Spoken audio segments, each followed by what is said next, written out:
Earhart, care of G.P. Putnam, 2 West 45th Street, New York, New York.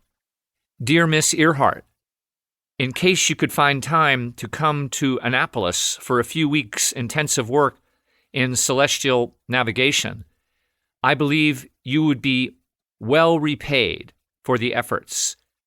I have just had Miss Amy Johnson here for 2 weeks.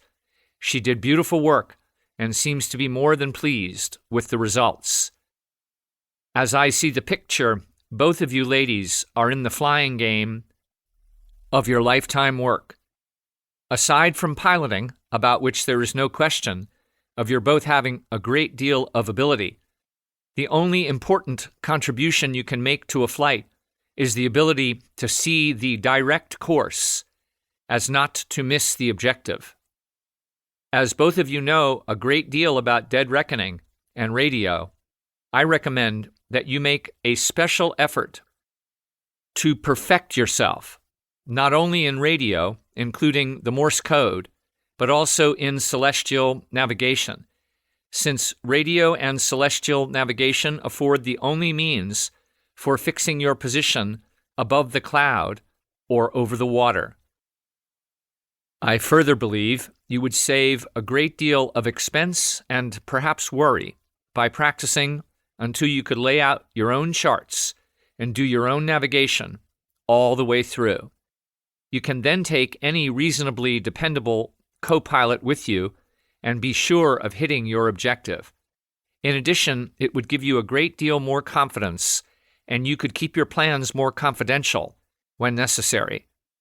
Yours sincerely, P.V.H. Weems. Amelia Earhart's disappearance remains a mystery to this day. Several theories have emerged as to what happened to her. She crash-landed on the remote Gardner Island and died a castaway there. She landed in the Japanese-held Marshall Islands, where she was taken prisoner and transferred to the island of Saipan. Another theory holds that she was then released from the Japanese island and repatriated to the United States under an assumed name. The U.S. government's official explanation was that the plane ran out of fuel and fell into the ocean. While no proof of Earhart's true fate has been confirmed, and each of these theories has been disputed, what is indisputable is that she will be remembered as a courageous visionary with an indomitable spirit. Earhart was a pioneer and trailblazer in aviation and a fearless role model for men and women alike. Her long list of achievements includes being the first woman to fly across the Atlantic Ocean, the first woman to fly solo across the Atlantic, the first woman to fly solo nonstop, coast to coast, setting numerous speed records in domestic and international flights, published author, and recipient of awards including the National Geographic Society's Gold Medal from President Herbert Hoover and the Distinguished Flying Cross awarded by the U.S. Congress. However, floating out there like the insidious cloud cover on that fateful day, the question remains, would Amelia Earhart have completed her amazing journey around the world if she had taken P.V.H. Weems's offer to enhance her navigational skills? Navigate your business.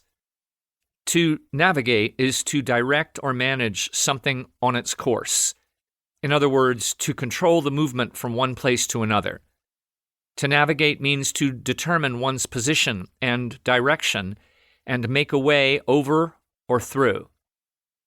Historically, the field of navigation is most prominent in air, sea, and space as the primary skill in successfully guiding planes, ships, and rockets to their intended destinations. More recently, the term navigate has been used in an array of contextual landscapes, including politics, relationships, ecosystems, and business.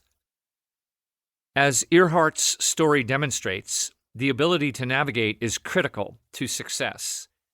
In Earhart's